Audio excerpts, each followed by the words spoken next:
வணக்கம் மக்களே. இந்த வீடியோல நம்ம என்ன செய்தி பார்க்க போறோம்னா, 3 முறை அந்த நோய் வந்தது, ஆனா அவர் நிறுத்தல. இறக்கும்போது மஞ்சுளா சொன்ன ரகசியம். மனம் திறந்து பேசிய வனிதா விஜயகுமார். வாங்க என்ன தகவல், என்ன செய்தின்னு இப்போது சோசியல் மீடியாவில் வைரல் ஆயிட்டு வருது. அதுக்கு முன்னாடி முதன்முறையாக நம்ம சேனலை பார்க்குறீங்கன்னா சப்ஸ்கிரைப் பண்ணாதவங்க எல்லாம் சப்ஸ்கிரைப் பண்ணிக்கோங்க. பெல் பட்டன் சிம்பல் அமைக்கி நம்ம சேனலோட நோட்டிபிகேஷனை எனபிள் பண்ணிக்கோங்க. நாங்க போடுற வீடியோ உங்களுக்கு உடனுக்குடனே வந்து சேரும். வாங்க என்ன தகவல்னு பார்க்கலாம். இறக்கும் நேரத்தில் தன்னுடைய தாய் மஞ்சுளா சொன்ன ரகசியம் குறித்து வனிதா அளித்திருக்கும் பேட்டி தற்போது இணையதளத்தில் வைரலாகி வருகிறது. சமீப காலமாக சோசியல் மீடியாவில் மிக பிரபலமான கதாநாயகியாக வலம் வருபவங்க தான் வனிதா விஜயகுமார். தமிழ் சினிமா உலகில் மிக பிரபலமான நட்சத்திர தம்பதிகளான விஜயகுமார், மஞ்சுளா ஆகியோரின் மகள்தான் வனிதா.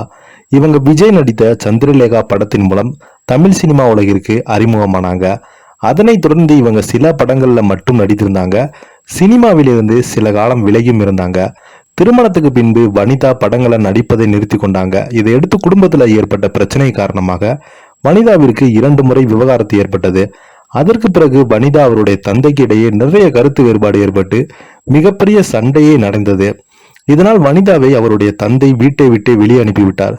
தன்னுடைய மகன் தனக்காக வேண்டும் என்று ஏர்போர்ட்ல வனிதா மிகப்பெரிய அளவுல கலவரத்தை செய்தாங்க. இப்படி வனிதாவுக்கு அவருடைய குடும்பத்திற்கும் இடையே பல பிரச்சனைகள் ஏற்பட்டது. ஒரு கட்டத்துல மஞ்சுளா பேட்டியில வனிதா என்னுடைய மகளே கிடையாது, அவள் ஒரு ராட்சசி, இந்த வயிற்றில் பட்டதை நினைத்து வருத்தப்படுகிறேன் என்றெல்லாம் பேசியிருந்தாங்க. அதற்கு பிறகு வனிதா தன்னுடைய 2 மகளுடன் தனியாகத்தான் வசித்து வராங்க.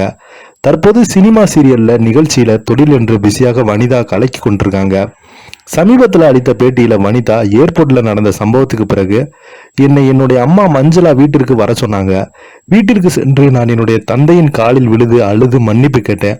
அதற்கு பின்பு ஆலப்பாக்கம் வீட்டின் மாடியில் என்னுடைய அம்மா இருந்தாங்க. அதே வீட்டில் கீழ்த்தளத்துல என் மகன் மகளோடு இருந்தாங்க. என்னுடைய அம்மாவிற்கு குடிப்பழக்கம் இருந்தது. அவருக்கு 3 முறை மஞ்சக்கால் மழை வந்ததும் இருந்தாலும் அவர் அந்த குடிப்பழக்கத்தை நிறுத்தவே இல்லை. அம்மா ரொம்பவே கிரிட்டிக்கலான நிலையில ஐசியூல இருந்தாங்க.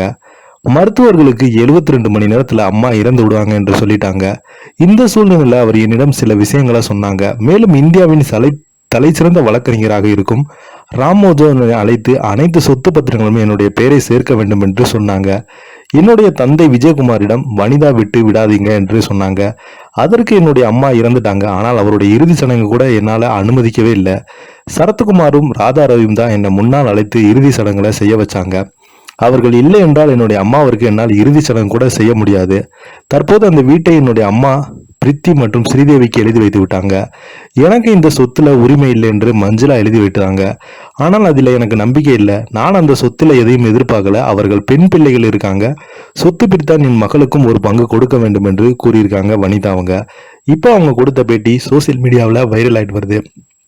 இதை பத்தி நீங்க கீழே உள்ள கமெண்ட் பாக்ஸை மறக்காம பதிவிடுங்க. நன்றி.